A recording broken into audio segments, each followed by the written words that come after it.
Hi everyone, this is a video to help you take a look at how you would work through a space plan, working from very beginnings of evaluating what the natural traffic flow is within a space when nothing is within the design yet.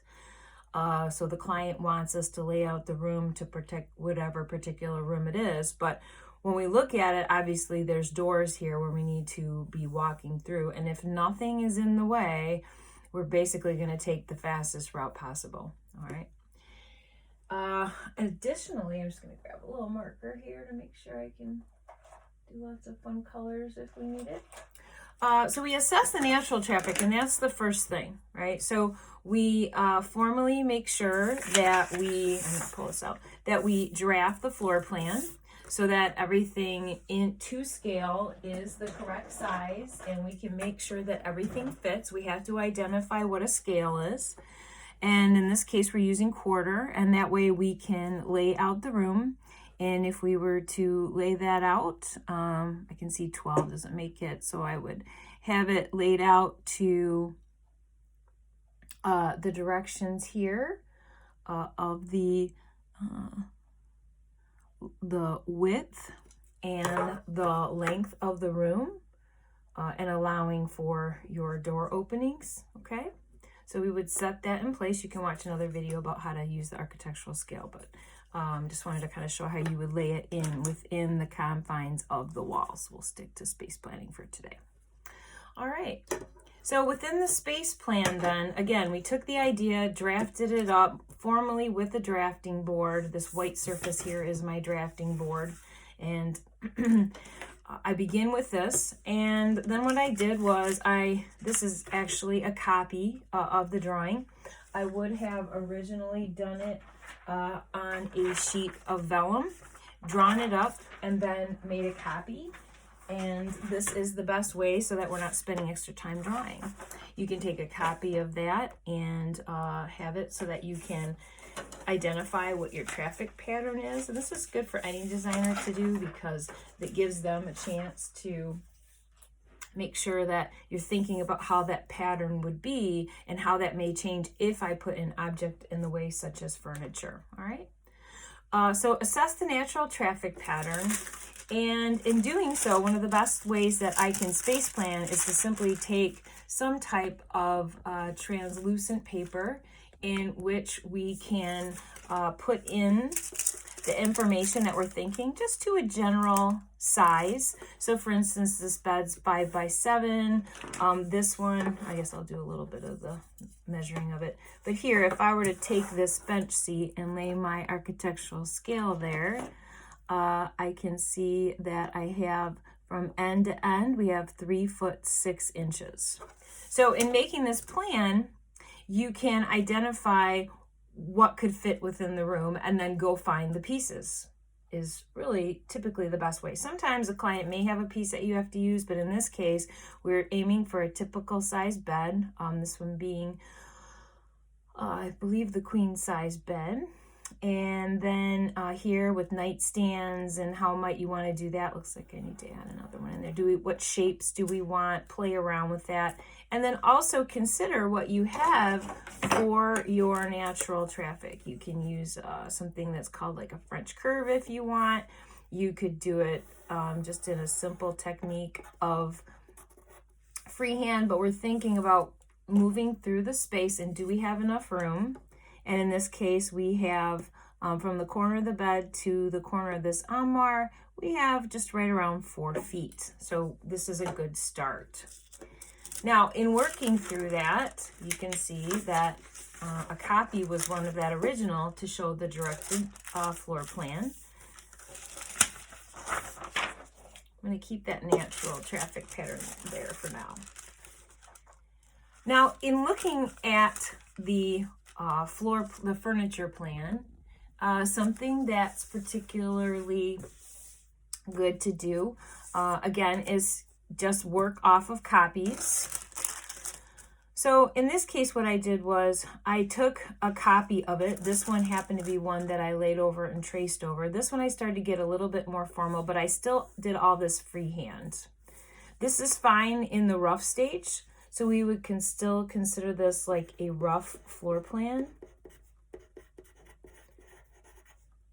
because I'm not drawing in my furniture with any use of a template or with the drafting board itself. In working through the ideas, especially with setting up the model here, let me go ahead and try to get that, angle it here for you. In looking at the model and laying things out, let me see if you can see. When you look at this, and I'll pull this up here so you can really see it. In looking at the layout of the room, it was something that in the original layout with a bench seat on the end of the bed, or a smaller armoire in the corner, the idea came to be that it would be best to set the bed up and have a larger armoire on this wall here. And because I have the north symbol here, I then know to say that this is the north wall. So this would be the, let's see, east-west wall over here. Okay. And then for the east wall, the end tables here were made square. This is 1/2-inch scale model. And you'll see how that translated from what was the original sketch here. These were built based on what looked appropriate and fit well in the clearances. And that's then how this particular drawing came into place, and assured that between those two, we now knew the sizes were that would go inside of the model. Change this a little bit. All right, there we go. Let's see this a little better. So here's the model, right? And we work through some different ideas, and this was not a bad idea. But in looking at how the model built, because I redid some of the pieces of it, and I also compared it to what we call a furniture schedule, where we have to identify the functions in the description column. It was apparent that this armoire in the original design was going to be too small. So that's a little bit of the history as to how we got to this, and how we can base the idea and know that everything will fit because we've built the model, we've related it to our person in the model as well. And on a drawing, it's much easier to be thinking about the directed traffic pattern. So I'm going to go ahead and tilt the camera down and let's talk about that.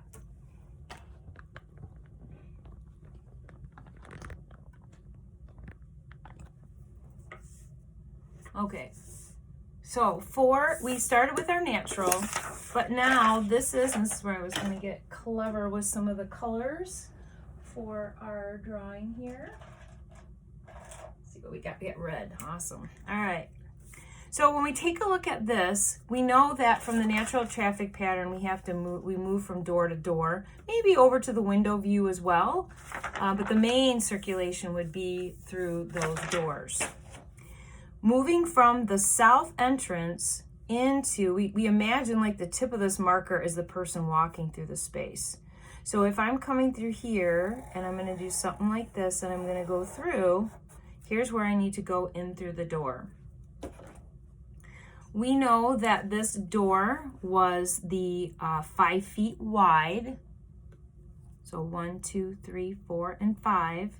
Coming in through here, what we're trying to look for is in this area right here, we're concerned that we make sure we provide for that major traffic clearance.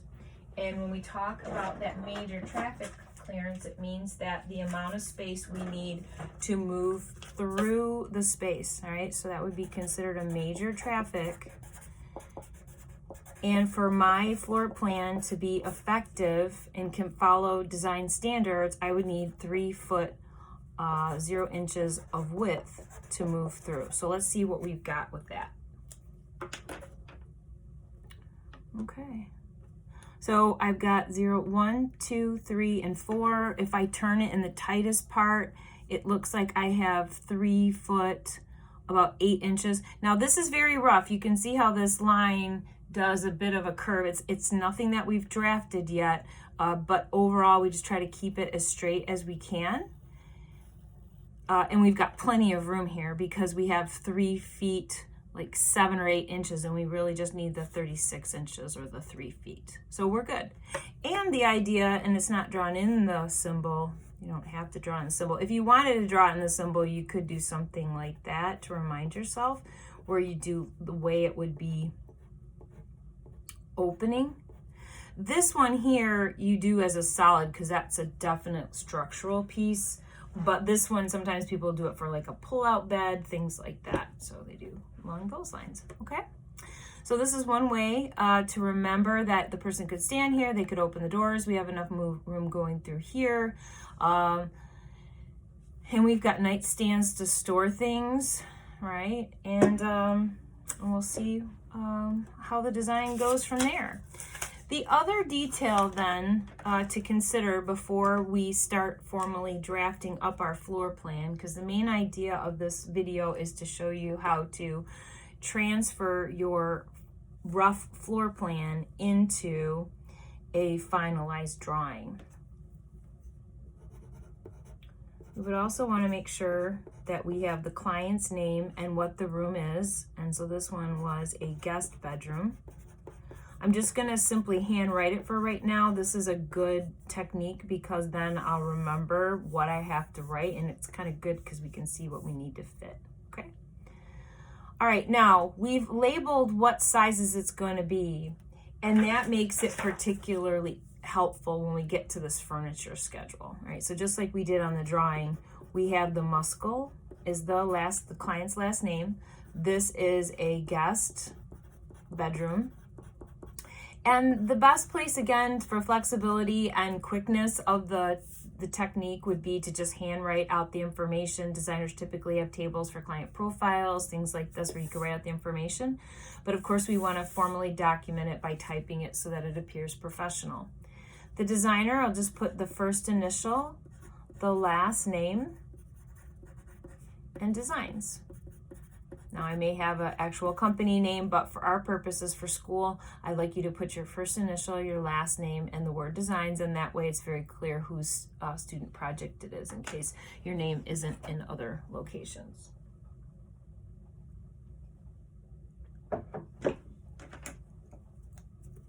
All right, the letter codes. This would be the next step. So I'm going to come back to this sheet in just a moment. I'm going to show you an example before I get started here. In these examples, you'll see that they have a furniture plan labeled as such. It gives the client's name, the last name, and the North symbol. And then we label every single piece of furniture with a letter and take it to the key. That key then gets logged onto a furniture schedule so you can document where things are and what your quantities are. So there's a couple examples here that we can reference, right? And the important thing here is that every single piece of furniture is labeled, even if it's maybe an assumption that, well, it's drawn the same with the symbol. So we have the seat, we have the backs. It doesn't matter. What we want to make sure is that we're very clear with each piece what is, because if it happened to have a different letter code, right, you'd go in alphabetical order. If, let's say, this was letter, what do we have, E, It may mean that this one has a different fabric on it. There may be a different finish. It may be some different intentions. So you want to make sure you're very clear about what your letters are. So there's an example here to be able to follow with that. And this one has an even more thorough lettering on it, where we have the client, the room, the designer, just like we did on the top of the sheet here. We have the key, and then we identify that it is 1/4 inch scale, so that when we take that scale back to the drawing, we can see that it fits and measures correctly.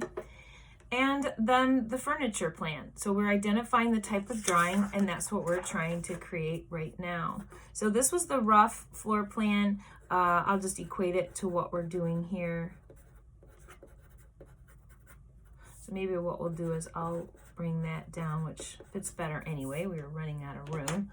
I'm gonna get my nice thick handy eraser from my kit here, and we'll rework this a little bit. That's why it's great to write in pencil and have a rough draft. All right, so let's go back to Muscle.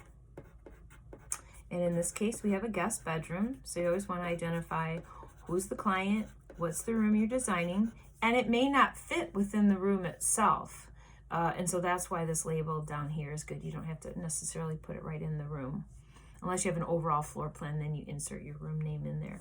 We have the scale, we have the furniture, the designer, and we have that it's a furniture plan. This one is formally drafted. You can see everything is very square, and I'm going to walk you through that.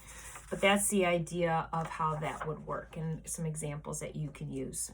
Let's go ahead and start setting up the key. As you can see, these are all labeled because this was my rough version. But when we're in here, this is where we're going to start changing it out to letters so that we're ready to draft it up.